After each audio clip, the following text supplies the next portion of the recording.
ఏమైపోయే వాళ్ళమో అంబేద్కర్ లేకుంటే, ఏ చీకటి మింగునో తను వెలుగై రాకుంటే, తరాలు మన స్థితిగతులు మారక తల్లడిల్లు కథ సకల జనం, బతుకు అగ్రకుల విషకౌగిటబడి నలిగిపోవు కథ నేటి దినం.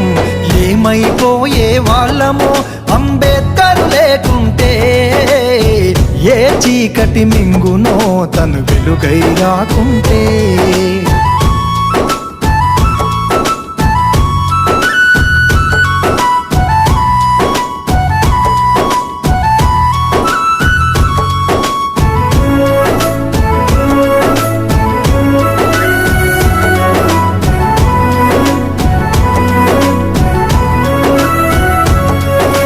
అడుగు అడుగు తను అనుభవించిన బాధను తలచి,